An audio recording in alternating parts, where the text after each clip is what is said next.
ঢাকা দক্ষিণ কেরানীগঞ্জের রূপালী ব্যাংকের জিঞ্জিরা শাখায় যে ডাকাতি করতে এসে আটক 3 জনের মধ্যে 2 জন কিশোর এবং অপরজন তরুণ বয়সী। তাদের দাবি, মৃত্যুপথযাত্রী এক রোগীকে বাঁচাতে ব্যাংকে ডাকাতি করতে আসে তারা।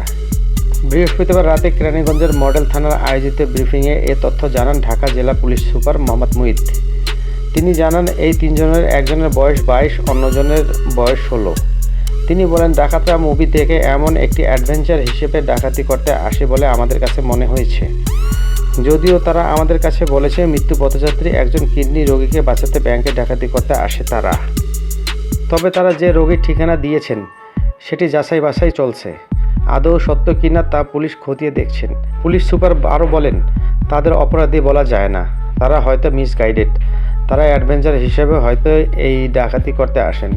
মুভি দেখে এমন একটি অ্যাডভেঞ্চার হিসেবে ডাকাতি করতে এসেছিল বলে আমাদের কাছে মনে হয়েছে। আটক 3 ডাকাত ছাড়া বাইরে তাদের কোনো সদস্য ছিল কিনা জানতে চাইলে তিনি বলেন, তাদের 3 জন ছাড়া বাইরে কেউ ছিল না। তবে তারা প্রাথমিকভাবে আমাদের বলেছিল বাইরে তাদের লোক আছে। তারা পুলিশকে ভয় দেখানোর জন্য এটা বলেছিল। জানা যায়, ডাকাতরা দুপুর 2টার দিকে ব্যাংকে ঢোকে। এ সময় পাশের মসজিদের মাইক থেকে ডাকাতির বিষয়ে জানানো হলে আশপাশের কয়েকশো লোক ব্যাংকের এই শাখাটি ঘেরাও করেন। দুপুর 2টার দিকে ডাকাতরা গ্রাহকের ছদ্মবেশে ব্যাংকে ঢুকে অস্ত্রের মুখে ব্যাংক কর্মকর্তাদের পণবন্দি করে।